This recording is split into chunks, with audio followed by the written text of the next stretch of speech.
This week, we have Katherine Teitler from MISTI to talk about InfoSec World, other conferences, and security culture. Matt Alderman from Tenable Network Security will also join us, as well as a featured interview / technical segment with Nathaniel Q. Quist from Logarithm. In our stories of the week, printers get attacked. Yes, I'm going to talk about that once again. A patchwork quilt for IoT security. Trump's cyber executive order. Bring out your dead. A firm wants to pay big bucks for old bugs. Some news on HD More, WordPress, and more on this edition of Paul's Security Weekly. This is Security Weekly. For security professionals, by security professionals. Broadcasting live from G-Unit Studios in Rhode Island, it's the show where exploits run wild, packets aren't the only things getting sniffed, and the cocktails flow steady. It's Paul's Security Weekly.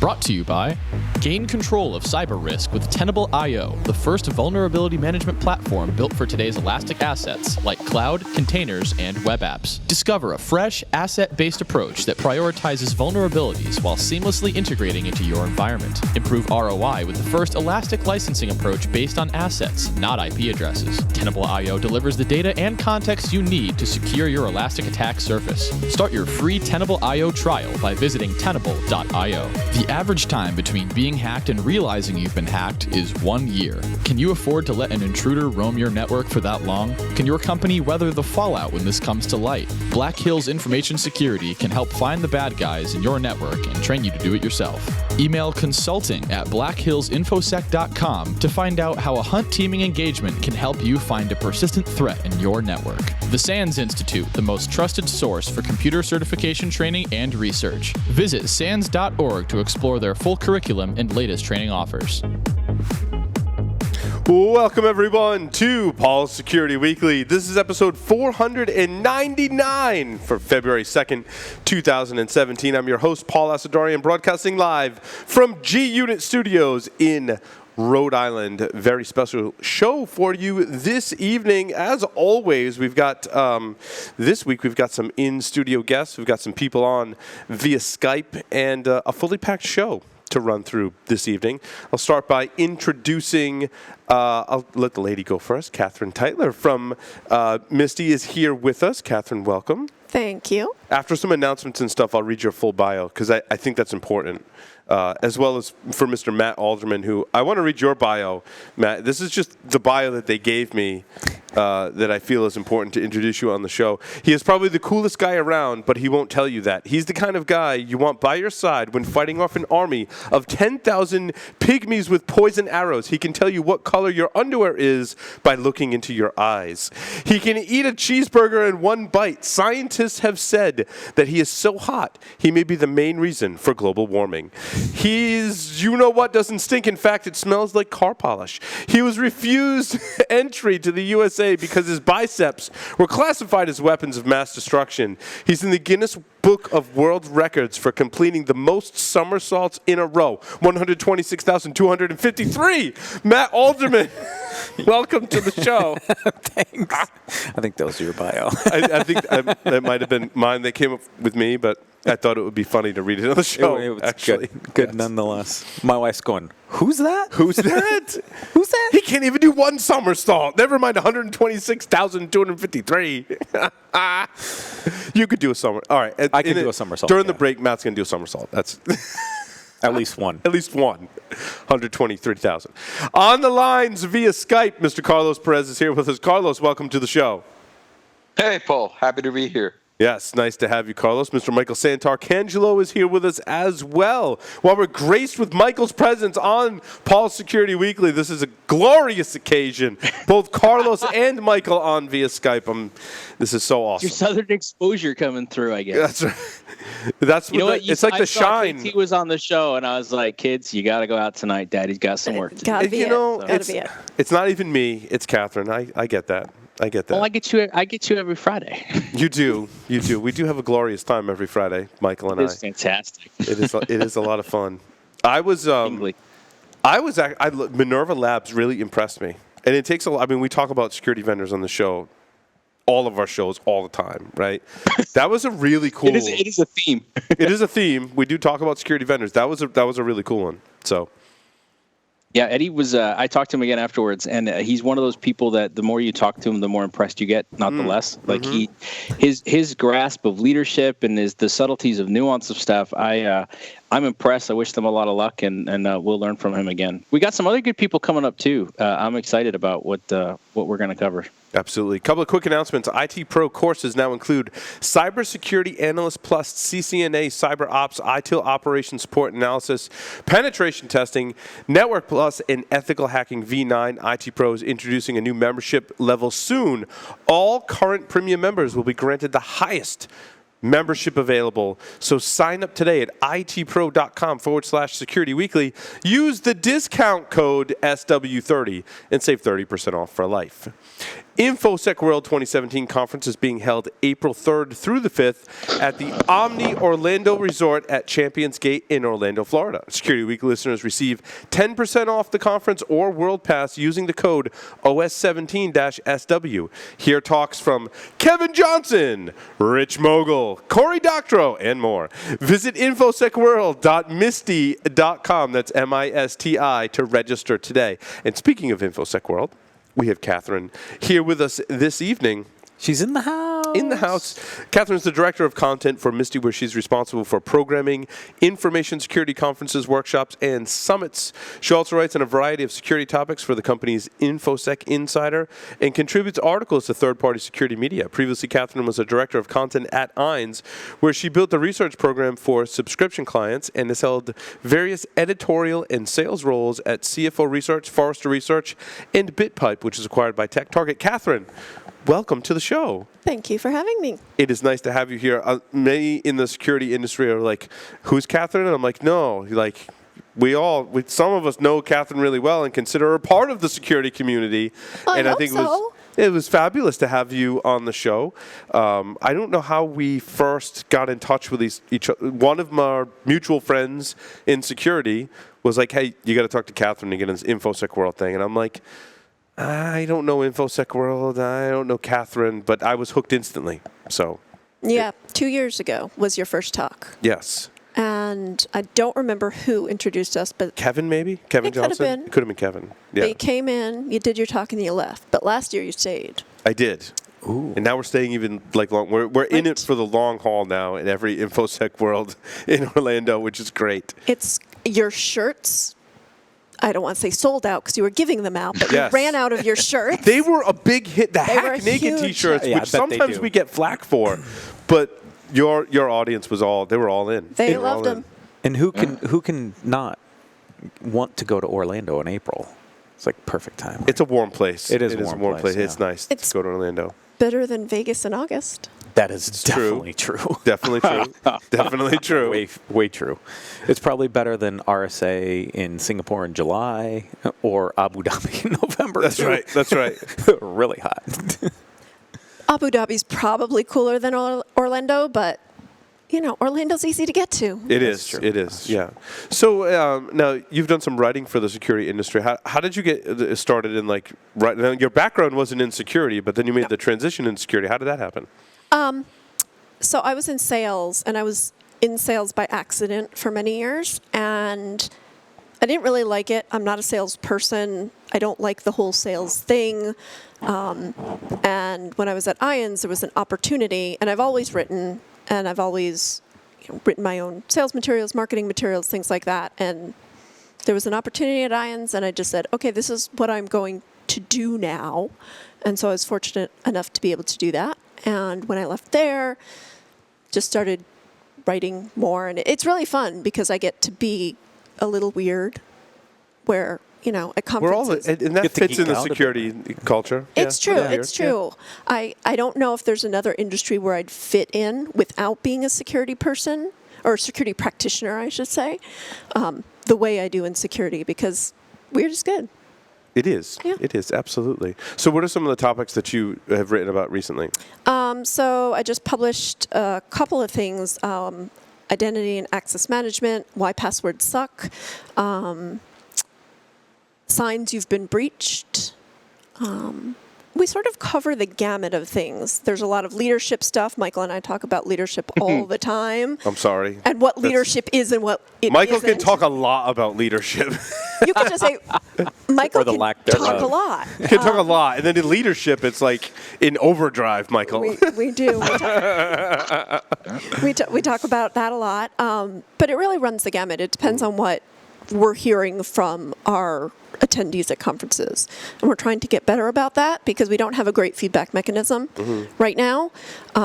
People come to us at conferences and say, I'm interested in this, that, or the other thing, but our publishing program is only about a year old. What were I some think of- you should write about more kung fu movies. What do you think, I Paul? do have to I say, might know someone that- InfoSec World was my first security conference. I remember back in 2000, you guys had Steve McClure of the Hacking Exposed book. They just recently came out with it. I remember getting my first edition signed by him and everything.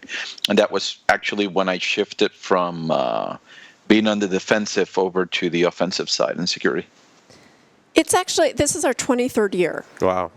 Not my 23rd year, but the company's 23rd year. So I think it's the longest running security conference. It's right there with Black Hat, but it's been around for a while. Yeah. What was your initial impression of the security community as you got to work with several of our mutual friends in security? So I started taking an interest in security when I was at Forrester. There was one particular analyst I worked with a lot, and the way it worked over at Forrester on the sales side is I got to keep clients if I didn't book them on a subscription. And though I wasn't doing it purposely, I had a lot of consulting clients. And it turned out that everybody wanted the same consulting gig on BCDR. So I went on like 10 visits, client visits, and I could almost just do her spiel for her because it was the same thing over and over. So I started to get interested in that. And then when I was over at IONS, it was all security. And, a lot of people are scared of the security community. I've never had a problem. Michael's laughing over there. Are we scary? I don't No, know. it's a different culture. There's definitely a The lack of culture. showers. Yeah. There's But, that. there's a lot of insider type things. And I've heard a lot of people say that they feel like an outsider. I don't find that. I find everybody really welcoming. And as somebody who doesn't have a security or even a computer background, my degree was in music. Everybody that I've worked with, and I'm in an enviable position, right? Because I get to choose who I get to work with in a lot of cases. I'm not, told I have to, when I was in sales, I had to work with whomever was in my territory. But everybody that I work with is really generous, willing to explain stuff. They don't care that I don't have a background. They're just more interested in talking about it.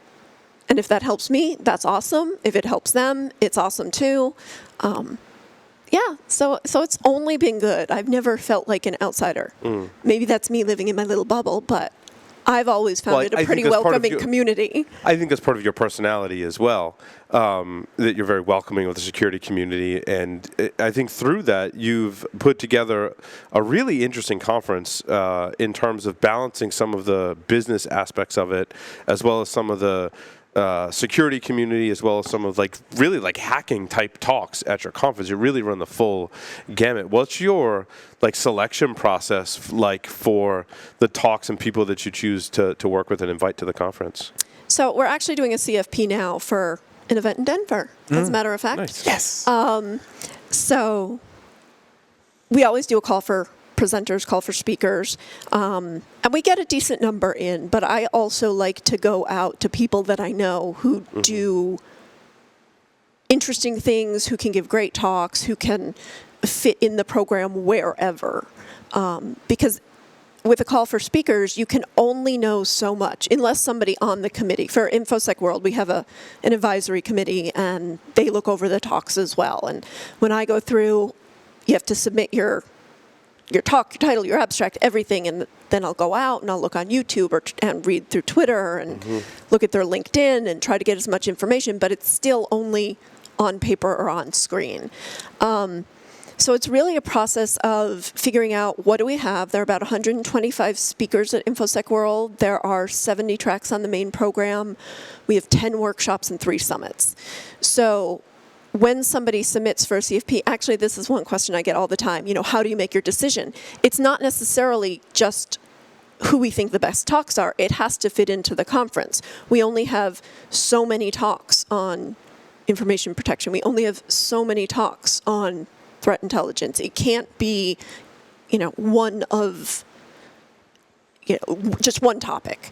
And, 2 years ago, I think we got 22 talks on IoT, and I was like, we can't have 22 talks out of 70 on IoT. Right. So even people who had good submissions had to be rejected for that. And so it's really balancing what we need on the program, but also who our audience is. And the audience makes a big difference, because something that would work at a Black Hat, a DEF CON, a B-Sides, might not work at InfoSec World. We tend to have a little bit more of a business-focused type of audience, and the hacking thing is a little scary to a lot of people. We get actually about 11-12% auditors who come. So the idea of, we have a workshop on reverse engineering and exploitation. There's no way that they're going to touch that. So I have to counterbalance that with something like creating a security culture. Now, do you leverage your audience to figure out what topics go into the next program? How do you pick kind of those specific tracks, right? Because there's so many tracks you could potentially cover. So how do you get that feedback from the community and the attendees to really focus what they're looking for? So it's a combination of things. So we have eval forums, and so we get to sift through those after. We're all digital this year at InfoSec World, so that will make our office manager guy's job a lot easier, which is good. But then it's also just a process of going out and talking to people throughout the year. I'm in contact with folks. I mean, Michael and I text multiple times every day, and there are a lot of other people in the community that I'm in contact with. So just trying to use the network to find out what people want. But directly from the attendees, it's the evals, it's talking to them at conferences, it's picking up major trends that people might want to focus on. Yeah. Okay. What are, based on last year's, what were some of the most popular talks and topics? Well, threat. Anything having to do with threat was right up there. I think the top 5 out of 10 talks were all about threat in some form or another. One of the most popular talks, we're actually doing a part 2. Bill Dean, he did a talk, Darwinism via Forensics. And it was stories about what he had found in his investigations. And he was just showing all of the really insane things he had found. Which brings me to another topic, Hunted, which is on TV. We should talk about that. That's really interesting if you haven't seen it. But this year he's coming back because last year he talked about the stories and the things that you can find when you're running an investigation and people don't think you can find. And people were so excited about that, they said, we want that, but we want to be able to see how it's done. So he actually just did an OSINT workshop for us in New Orleans. That was great and really popular. So at InfoSec World, he's going to be talking about how you can actually use tools, some free, some not, to find out all kinds of information during an investigation. Kind of like a hands-on session. A little bit, yeah. I bet you won't get many volunteers from the audience for that one. Probably not. He will not be picking people out and saying, all right, give me your username on LinkedIn. Or He It won't doesn't do that. go over well. I've done similar things. Like I've run a Bluetooth scanner and put the results up, and then had to quickly take it down because I'm like, oh no, that like identifies people in the audience. It's really bad. It's really bad. Yeah. So you were talking about the TV show Hunted. Hunted. Have you heard about this? I've seen I think a commercial for it where they people are trying to find people essentially, and those people have to like go off grid and or think they're going off grid. So yeah.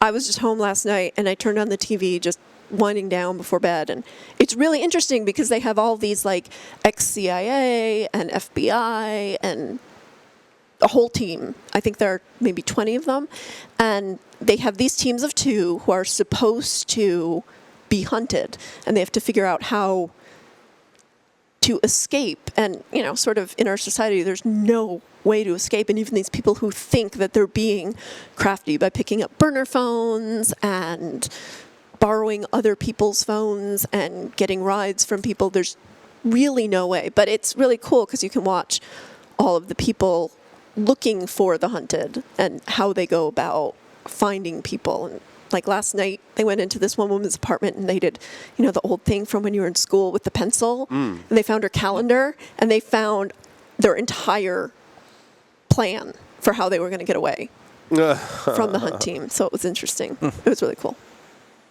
It's a different variation of hunting that we talk about in networks as well. Yeah, people hunting versus right. So I was thinking if we could get maybe a couple of people from security to do it, see how well they'd do on the show. How far they'd get on the show, because I think we're all hyper aware of that type of tracking and surveillance. Right. You should go.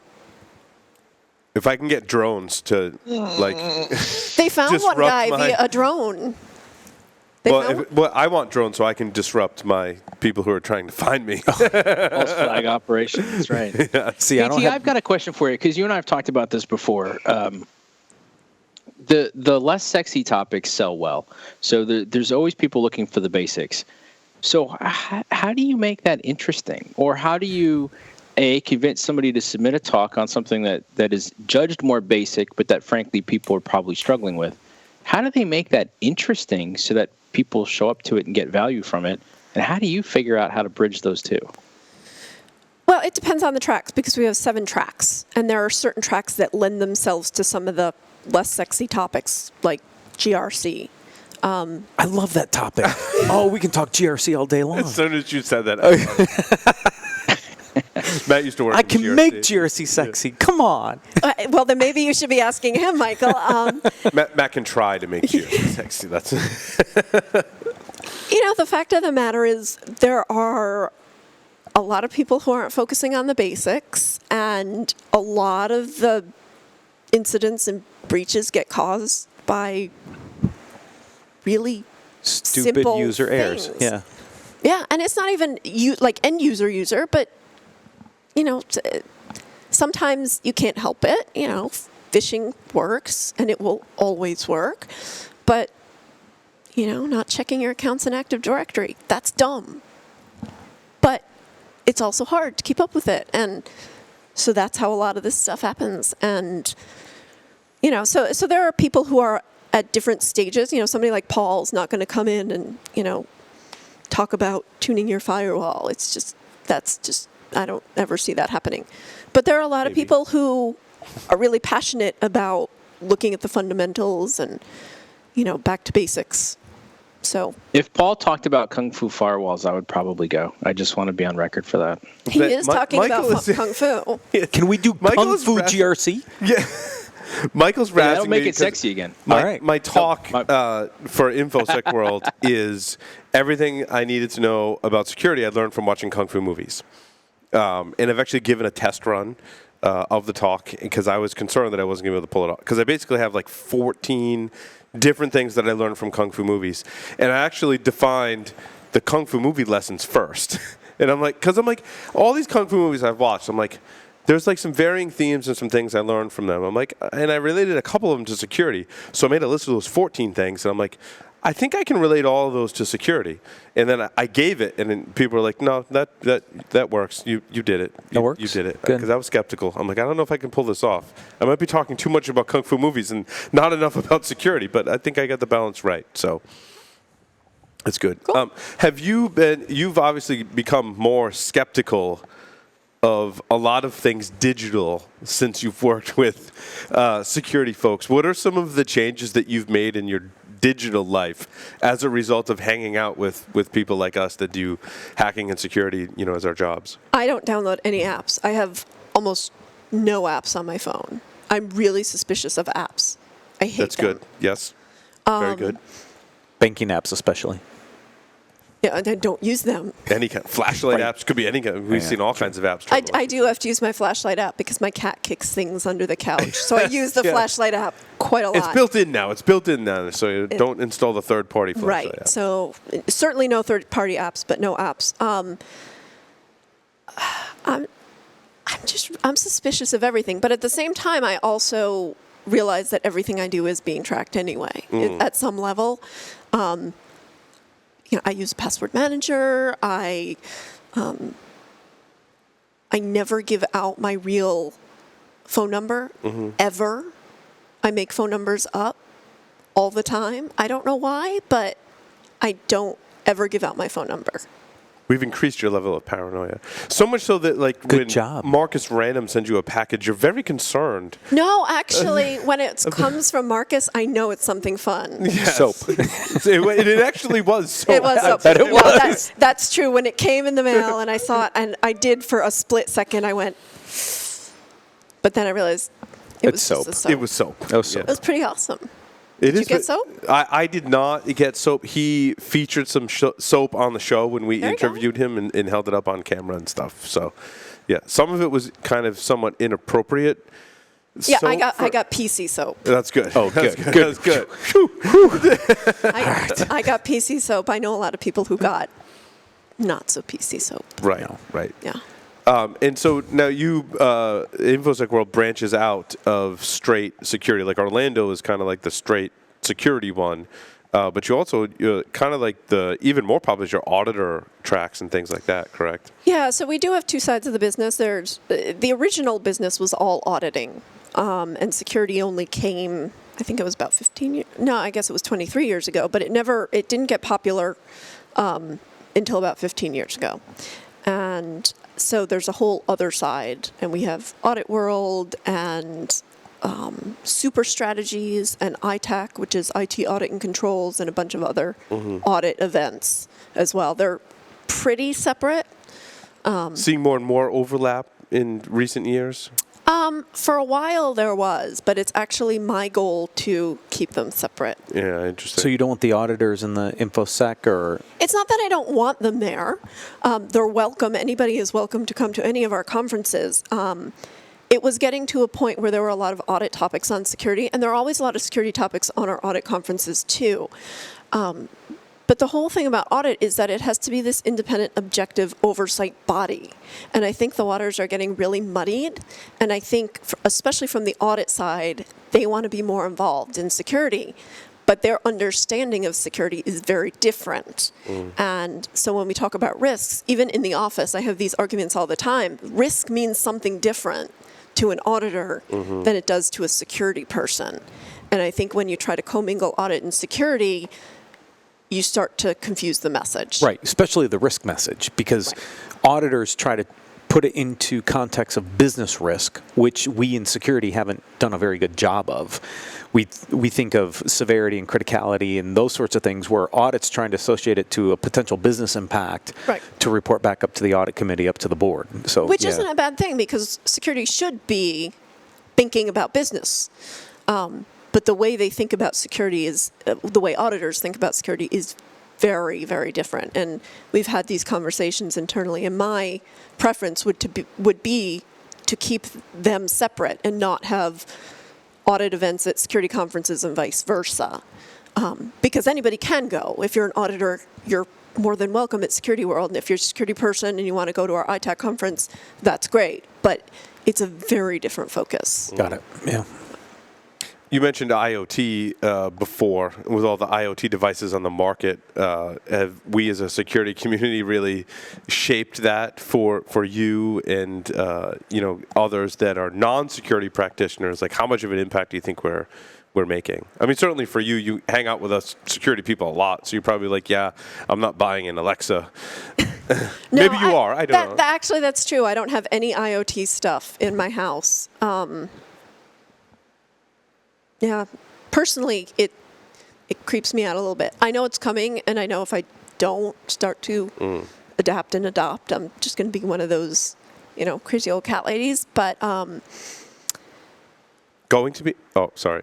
That Not may the be old fine, part. though. The crazy cat lady part, maybe. I've actually embraced that. That's fine. I think, just looking outside of the security community and, friends, acquaintances, I think people are starting to understand it a lot more. And I think they, like when Dave Kennedy was on the Katie Couric show, for goodness sake, talking about baby monitors, that was several years ago, but it is getting more mainstream. People do understand it.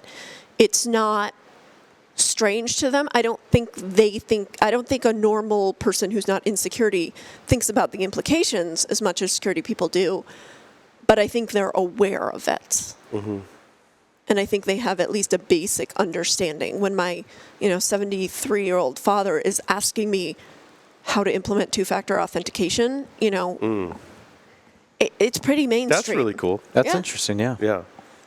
Because I think a lot of consumers love the novelty of the cool tech and the automation at home, not realizing the potential impact. So you talk to a lot of people that aren't in our industry, and they're like, oh my gosh, I got my whole house wired up with Nest. Really? You think that's safe? It's convenient, but they're enamored with the technology and what they can do and the novelty of it, but I don't think they understand the potential ramifications of what it could open them up to. I think that's true of a certain demographic, and I do think as people who have never lived without a computer, people who have never seen one of those phones that's, the ones we had on the wall and the giant rotary cord. dials, Yeah, yeah. exactly. The rotary dial. I have one of those at home. As more and more of those people grow up and they start owning houses, I definitely think that's more of a consideration. I know that, like, my niece, all of her accounts, she doesn't have a lot, but like her Instagram and her Facebook accounts, those are totally locked down. When we started in 2008, 2009, 2007, something like that. Yeah, social media security was, definitely took some time to evolve. Yeah. At the conference, the ratio of men to women, is that still very much leaning towards men? And, what's your assessment of kind of that ratio being out of balance in terms of men versus women? Well, it's definitely a male-dominated industry. I've seen different statistics, 11% up to 18% industry-wide. Either way, it's not very good. At MISTI, we actually do pretty well. We were a woman-run company for 13 years. I don't know if that had anything to do with it, but I know when I go to conferences, I don't see as many women as I do at InfoSec World. And as a matter of fact, I tried to do more outreach to female speakers this year just to get a little more balance. I tried to balance it with my guests as well. I know. I saw there was You're a lot 20%. of a lot more female speakers than I would see in a typical roster. And I was like, I want to work that into the rotation because I feel it's important to encourage women and encourage anyone to come into our field, especially with the balance of male versus female being kind of off in our, not kind of, but it is off in our field. But I did notice at InfoSec World, like there wasn't as long of a line for the men's bathroom as there normally is. So props to you for reaching out and making that balance a lot more even than it has been. Yeah, it's hard because women definitely have a different perspective on these conferences, and I think we're seeing more women getting involved, and I know a lot of great people who either are speaking or who have spoken. I know you're going to have Diana Kelly. She's one of my favorite people and favorite security people ever. And Jane Grohl is also going. She was on Enterprise last week with Alan Schimmel. Okay. Yeah, it was a fantastic interview. Great update on DevOps. Yeah, and we have a bunch of other people, Lucy Hayward, Summer Fowler, a lot of great women who have been in the industry a long time, done a lot of interesting things, but it's just, there just aren't as many women. And I think it'll get better because I think there's less of a bias, or I hope there's less of a bias in the schools. And they were all willing to come on the show and talk too, which I think is important to have that on the show as well. Yeah. Not to put anyone off to coming, like you can be in our industry and come on the show and talk about what you're working on. Like there's no bias there, which is important to encourage equality, not just men versus women, but when you go to security conferences, there's people from all over the world of all different races and religions. It's not about that. It's about building our security community. Yeah. And like I said, I've always found it to be pretty welcoming, and maybe it isn't at other conferences, other events. Right. But I haven't, knock on wood, I've never heard of any issues. That's good. People feel really comfortable. You see lots of different groups of people. Michael and I were talking last year, and he said he met a ton of new people. He's been around for a while, but just being at the event, meeting new people that you didn't even know were out there.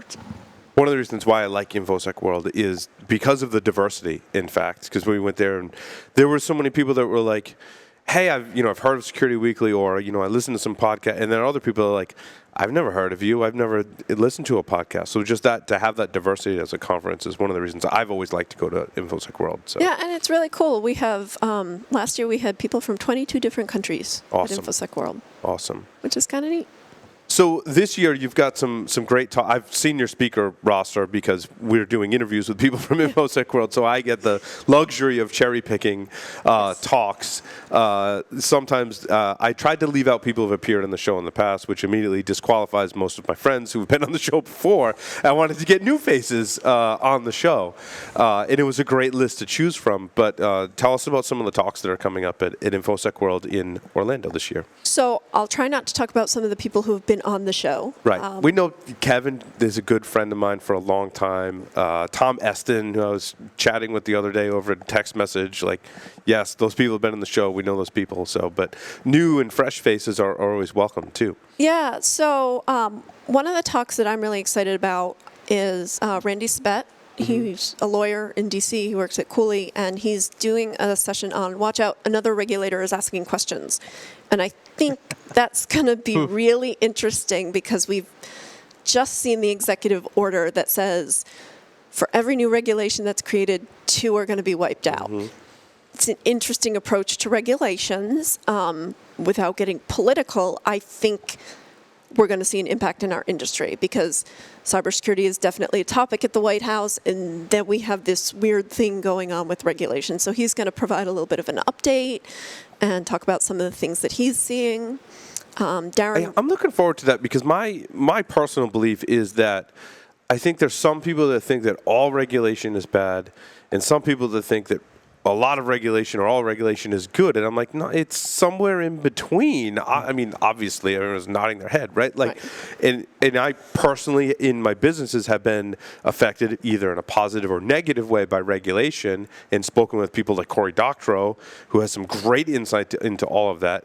And he was one that was like, Paul, not all regulation is bad, dude. Some regulation's really good, and I've experienced that firsthand. Some regulation can have some really negative effects that maybe go with some potential positive effects, but the negative outweighs the positive. So I think we need to have a much more educated view on regulation because I think our industry more than ever before is going to be subject to either loss of regulation or gain of regulation, and that can be either good or bad depending on the situation. And I think some of the regulation is going to come out of sideways as well. It's not going to be directly aimed at cybersecurity, but it's going to be aimed at financial services and healthcare and utilities, and that will likely impact security and data. Right. Well, so the FCC this week announced... FTC or FCC? FCC.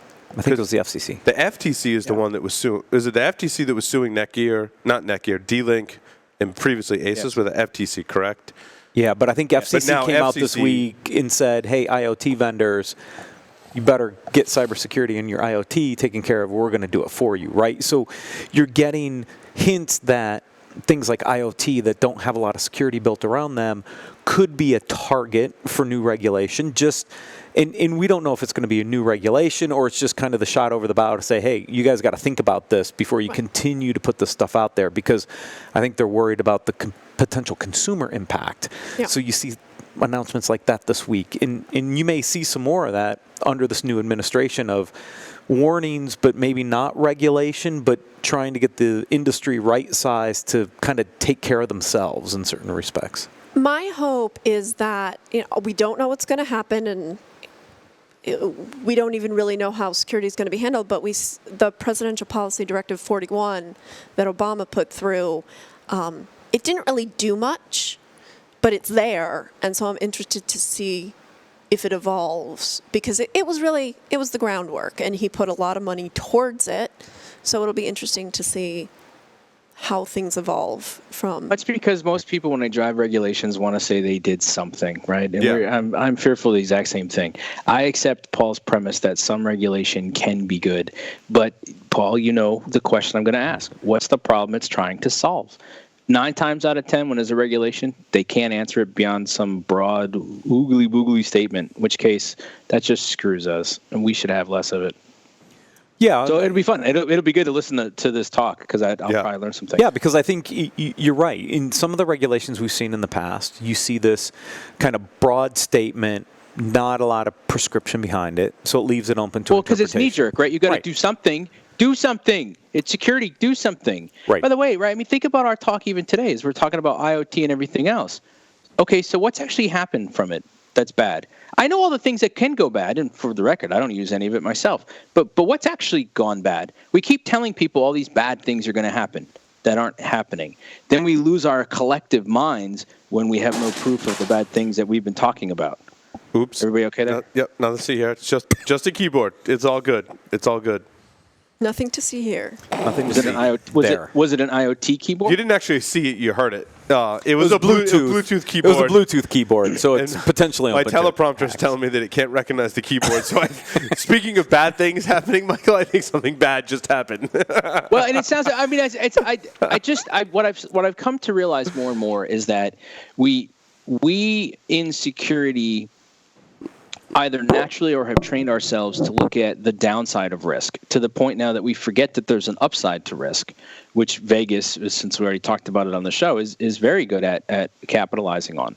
But the rest of it is too, we look at these extremes of harm without realizing that sometimes it's not as bad as we thought it was. And it may be that it's not as bad as we thought it was yet, or maybe it's not as bad as we thought it was. And that's not meant to cause an existential crisis. It's just more to say, maybe there's more conversation to be had around all these things. Yeah. And that's actually one of the things I like about the InfoSec world, is actually I've had a lot of those conversations. Yeah, So other talks, Catherine? So another one sort of along those same lines that I think is going to be interesting, especially given our administration and the things that are going on globally. Darren Reynolds, he does privacy, and he's going to be talking about, what is his, it's the title is Forensics and Discovery Obligations versus International Privacy Law. So when Privacy Shield was introduced a little while ago, it changed some of the things from Safe Harbor before it. And so we were sort of starting to grapple with what Privacy Shield meant and what data could go where and how it could be used or how it could be accessed. I think it's going to get even more interesting over the next 4 years, especially if we decide not to play nicely in the sandbox with other people. And so Darren's a great speaker. He actually used to speak exclusively at our audit events about security. So it's been many, many, many years since he's spoken at a security event and for MISTI. He's spoken other places. But that's going to be a really interesting talk as well. And then Chris Nickerson is going to speak at the event as well. And talk about complete opposites, like someone who's talking at an auditing event for a long time, and then we contrast with Chris Nickerson. And that's one of the reasons I like the event, is because you get that contrast in speakers. And I love Chris. He's an awesome person. And his talks are some of the most engaging security talks I've ever witnessed. And it Chris could just go up there, you could give him anything on the slides, and he could just give an awesome talk. Yeah, he's really fun. I didn't know Chris. Again, it was like you. Somebody said, "Oh, you got to have Chris Nickerson at your event." So I reached out to him, and for some reason he replied to my email, even though he didn't know who I was. And so it's that awesome referral network that you're that's building right. in security. That's right. It's Yeah. the referral network. I think he had actually been at InfoSec World before, but when I came on board, I did want to have a little bit of a balance between some of those more hacker type talks and the business type talks. We always get a few people who are offended by Chris's language, and they say that on their evaluations. I smile and say I'm very sorry. But he's going to be giving a talk on pen testing yourself to debt. So that should be interesting. We actually have a whole tools and demos track. And one of our new speakers is William Janitor Lumpkin. He was introduced to me at DerbyCon, and he's going to be doing a talk on ninja looting like a pirate. And he's going to be doing demos and showing people in the audience how you get all of this information. How you pillage. How you pillage, basically. But not doing it for malicious purposes, doing it, when you're trying to hire somebody, or if it's an investigation, or if you've had an incident at your organization. So that should be a really fun talk too. Nice. Yep. And then there's going to be a hacking blockchain demo as well on the program. Awesome. Yeah. Cool. So pretty good balance there. All the rage. All the Blockchain. Yeah, gotta have a few of those. Another talk that I'm really excited about, the COO from Dunbar Armored is giving a talk with David Etu on lessons learned from the armored logistics, data protection lessons learned from armored logistics companies. And David and I had breakfast a couple months ago, and he told me some of the stories, and I'm not going to give don't anything spoil it. away. Yeah. But it's going to be really interesting because the logistics industry, they've been around forever, going back to the days of, Bonnie and Clyde, and some of the stories about how to protect assets are pretty crazy, but they're still applicable in the digital world. It's interesting. I was watching a TV show, Person of Interest. Yeah, I don't know if you've ever seen the show. Love that show. Watch the whole guy series. I'm just so bummed it's not. There was an episode where the guy that had the guy that has all the military training, right, goes undercover and goes to work for an armored vehicle, and very quickly realizes that the level of training that the security guards for the armored vehicle company is nowhere near. Like, they are completely unprepared for any kind of threat. So I'm sure that similar kind of scenario will enter into that talk. So yeah, one of the stories they'll tell is about how they tracked down this guy based on an article of clothing. That's all I'm going to say, but it's really, really interesting. I was just sitting there listening to these stories, and I'm like, that has to be on the program because that's going to be really fun. Awesome. Well, Katherine, you do a great job of putting together content for InfoSec World. So thank you for coming. You're going to stick around for all the other segments. We're not going to let you escape without answering the 5 questions on Security Weekly. She had this look of fear on her face. I didn't prepare for that. That's the whole point, is you're not prepared for it. So 3 words to describe yourself. Loyal, quirky, and honest. If you were a serial killer, what would be your weapon of choice? Brussels sprouts. If you wrote a book about yourself, what would the title be? I must have been an asshole in another life. In the popular game of Ask Grabby Grabby, do you prefer to go first or second? First, I guess. Choose 2 celebrities to be your parents. Oh my God. I know that's the hard one. That's I know really hard. We throw that in there. Do they actually have to be older than me, or can they be younger than me? They can be anyone that you like, fictional, non-fictional. Oh my God, that's really hard. Dev Patel, because I think he's awesome and I want to go see his new movie. And Julia Louis-Dreyfus, because she's just really funny. Nice. Katherine, thank you very much. infosecworld.misty.com for more information about the conference. Stay tuned. Our next interview with Q from Logarithm coming up next.